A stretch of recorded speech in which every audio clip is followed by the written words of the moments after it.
Hello students, आज की कक्षा में कॉस्ट अकाउंटिंग के इस क्लास में हम डिस्कस करेंगे श्रम लागत नियंत्रण के भाग 2 श्रम पारिश्रमिक विधियां हम डिस्कस करेंगे इस कक्षा में कि श्रमिकों को जो पारिश्रमिक दिया जाता है वो किस प्रकार दिया जाता है। पारिश्रमिक दो प्रकार का होता है, एक तो श्रम का पारिश्रमिक और एक होता है प्रेरणात्मक मजदूरी। इन दोनों में अंतर है। पारिश्रमिक सेवा और मेहनत का पुरस्कार है, जबकि प्रेरणात्मक मजदूरी से आशय अतिरिक्त मौद्रिक भुगतान या अतिरिक्त सुविधाएं देकर श्रमिक के कार्यकलापों व कार्यकुशलता में वृद्धि करना होता है। पारिश्रमिक भुगतान की विधियां होती है जैसे समय दर विधि, कार्य दर विधि, प्रेरणात्मक योजनाएं अथवा बोनस योजनाएं, सामूहिक अधिलाभांश योजनाएं, अन्य योजनाएं। सामान्यतया पारिश्रमिक का भुगतान दो प्रकार से किया जाता है।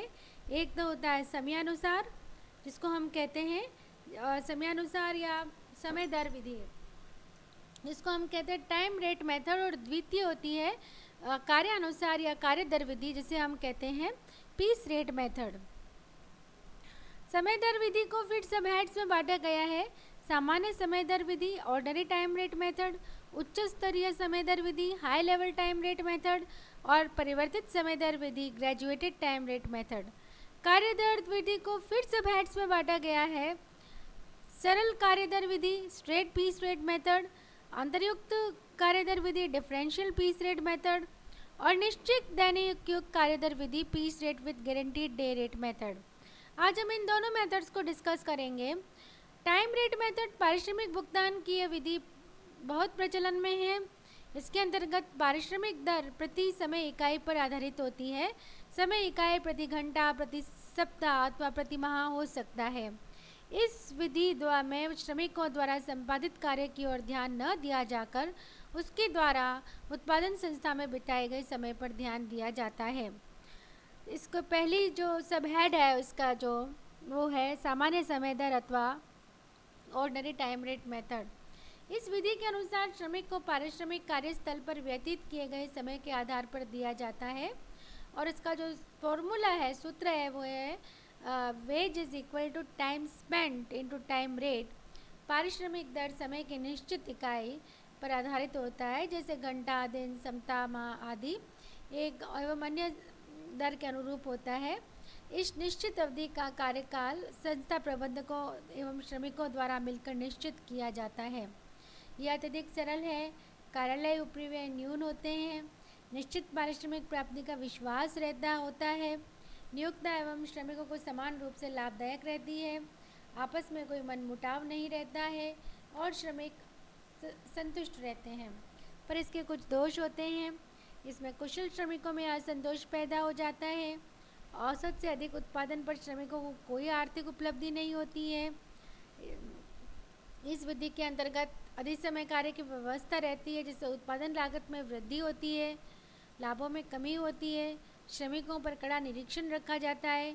श्रमिक अधिक रुचि से कार्य नहीं कर पाते हैं और प्रति इकाई पारिश्रमिक ज्ञात करना कठिन हो जाता है। इसीलिए हम बात करते हैं दूसरे मेथड की, जो है जिसका नाम है high level time rate method. High level time rate method होता है उच्च स्तरीय समय दर विधि। इस विधि के अंतर्गत भी पूर्व में जो आपको बताया गया है सामान्य स्तरीय समय दर विधि के अनुसार ही श्रमिकों को पारिश्रमिक कार्यस्थल पर प्रयुक्त समय के आधार पर किया जाता है, लेकिन पारिश्रमिक दर उद्योग विशेष अथवा स्थानीय पारिश्रमिक दर से अधिक होती है। इससे श्रमिकों को अत्यधिक कुशलतापूर्वक कार्य करने की प्रेरणा मिलती है। व्यवसाय प्रबंधक उच्च स्तरीय पारिश्रमिक दर पर उच्च कुशलता की अपेक्षा रखते हैं। मात्र अत्यधिक कुशल श्रमिकों की नियुक्ति कर दी जाती है और श्रमिक भी सदैव उच्च कार्य क्षमता बनाए रखने का प्रयास करते हैं। यह सरल विधि है और प्रति इकाई उपरिव्यय कम रहता है। उच्च कोटि की वस्तुओं के उत्पादन में सहायता मिलती है। संस्था में सद्भावनापूर्ण वातावरण रहता है। अधिक समय में उत्पादन की आवश्यकता नहीं रहती है। समय एवं यंत्रों का दुरुपयोग नहीं होता है। इसके बाद तीसरी विधि है परिवर्तित समय दर विधि, यह विधि दोनों विधियों का परिवर्तित रूप है। पारिश्रमिक दर समय दर अथवा उच्च स्तर पर निर्धारित की जाती है, पर इसमें जीवन निर्वाह परिव्यय सूचकांकों में गड़बड़ के कारण कमी बेशी की व्यवस्था की जाती है। इसके लिए एक निश्चित अवधि की समाप्ति पर सूचकांकों के आधार पर पारिश्रमिक दर में परिवर्तित किए जाते हैं। यह विधि मुद्रास्फीति काल में श्रमिकों को अत्यधिक लाभदायक रहती है। जैसे मुद्रास्फीति काल में अगर वस्तुओं की कीमतें बढ़ जाती हैं तो श्रमिकों की जो दर में है उसमें भी वृद्धि कर दी जाती है। उसके बाद हम बात करेंगे कार्य दर विधि की। इसका जो सूत्र है उसमें है निर्मित इकाइयाँ इनटू प्रति इकाई पारिश्रमिक दर। इसमें भुगतान संपादित कार्य अथवा उत्पादित इकाइयों के आधार पर किया जाता है। प्रति इकाई कार्य की एक दर निश्चित कर दी जाती है। इसमें जो सब मेथड्स है उसमें सरल कार्य दर, अंतर्युक्त कार्य दर और निश्चित दैनिक दर युक्त कार्य दर विधि। सरल कार्य दर सामान्यतः कार्य दर विधि से आशय सरल कार्य दर विधि से किया जाता है। निर्मित इकाइयों के आधार पर पारिश्रमिक भुगतान किया जाता है। यह विधि सरल है। इस विधि के अंतर्गत कार्यक्षमता के आधार पर पारिश्रमिक का भुगतान किया जाता है। उत्पादन अधिक इकाइयों में किया जाता है। प्रति इकाई परिव्यय का पूर्वानुमान संभव है।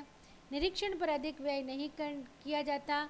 उत्पादन पर जो नियंत्रण है वो संभव हो पाता है। कार्यदर निश्चित करने इसका दोष भी है। ये कार्यदर निश्चित करने में बहुत कठिनाई आती है। इसमें निरीक्षण करना आवश्यक हो जाता है क्योंकि न्यूनतम समय में अत्यधिक उत्पादन करना चाहते हैं, अतः वे उसकी गुणवत्ता पर ध्यान नहीं देते वस्तु की, अतः निरीक्षकों की नियुक्ति आवश्यक हो जाती है। श्रमिकों की कार्यगति अधिक रहती है। इसीलिए जो दूसरी मेथड यूज़ करते हैं अंतर्युक्त कार्य दर, इस विधि को प्रेरणात्मक पारिश्रमिक भुगतान करने की विधियों में सम्मिलित किया जा सकता है। इसके अंतर्गत श्रमिकों को जो पारिश्रमिक का भुगतान है वो विभिन्न दरों पर किया जाता है, जो प्रत्येक श्रमिक के उत्पादन परिणाम पर निर्भर करता है। इस प्रकार कुशल श्रमिकों को पारिश्रमिक उच्च दर पर किया जाता है। उत्पादन की निश्चित इकाई तक प्रत्येक श्रमिक को पारिश्रमिक भुगतान समान दर पर किया जाता है। तत्पश्चात उत्पादन परिणाम को विभिन्न स्तरों में विभक्त कर दिया जाता है और अतिरिक्त उत्पादन के लिए विभिन्न दरों को प्रयुक्त किया जाता है। यह ऐसी संस्थाओं में अत्यधिक उपयोगी रहती है जिनका उत्पादन प्रमापित हो और जहां एक ही श्रमिक दीर्घकाल तक एक ही प्रकार का कार्य करता हो। फिर इस विधि से उत्पादन में निरंतर वृद्धि होती रहती है। फलतः उपरिव्यय प्रति इकाई कम होने लगते हैं। उसके बाद हम बात करेंगे निश्चित दैनिक दर युक्त कार्य दर विधि piece rate with guaranteed day rate method की। यह विधि सरल कार्य दर विधि का विकसित रूप है। इसके अंतर्गत श्रमिक को एक निश्चित दैनिक पारिश्रमिक दर के संबंध में आश्वस्त कर दिया जाता है। श्रमिक द्वारा कम मात्रा में उत्पादन करने पर इसी दैनिक दर द्वारा पारिश्रमिक का भुगतान किया जाता है। उत्पादन की मात्रा में वृद्धि होने पर श्रमिक को कार्यदर विधि द्वारा पारिश्रमिक चुकाया जाता है। इसमें प्रत्येक स्थिति में श्रमिक ही लाभ में रहता है। हम कह सकते हैं कि यदि एक और तो श्रमिकों को पारिश्रमिक सीमित है, दूसरी और कार्यकुशलता में वृद्धि होने पर उसे कार्य दर से पारिश्रमिक दिया जाता है, जिससे उसका पारिश्रमिक दैनिक दर से कहीं अधिक भी हो सकता है। इस प्रकार इस विधि द्वारा श्रमिकों के हितों की अत्यधिक रक्षा की जाती है। इस विधि द्वारा नियोक्ताओं की हितों की रक्षा की जा सकती है। इसके लिए श्रमिकों के सप्ताह भर की उत्पादन मात्रा निश्चित कर दी जाती है। सप्ताह भर में उत्पादन मात्रा के निश्चित स्तर के पश्चात ही अधिक कार्य दर के आधार पर भुगतान किया जाता है। इससे श्रमिक सप्ताह भर कार्य में रुचि बनाए रखते हैं। इस विधि का परिवर्तित रूप भी प्रयोग में लाया जा सकता है। इस विधि में सरल कार्यदर विधि के समस्त गुणों के अतिरिक्त कुछ अन्य गुण भी विद्यमान हैं। इसके द्वारा श्रमिकों को निश्चित दैनिक पारिश्रमिक के संबंध में आश्वस्त कर दिया जाता है। इस प्रकार कभी ऐसी परिस्थितियों के कारण जिन पर श्रमिकों का कोई नियंत्रण न हो, श्रमिकों द्वारा उत्पादन कम रह जाता है, तो उसे अनावश्यक रूप से कार्य दर आधार पर कम पारिश्रमिक का भुगतान कर दंडित नहीं किया जाता है। इस प्रकार आपको ये विधियाँ समझ में आई होगी। धन्यवाद।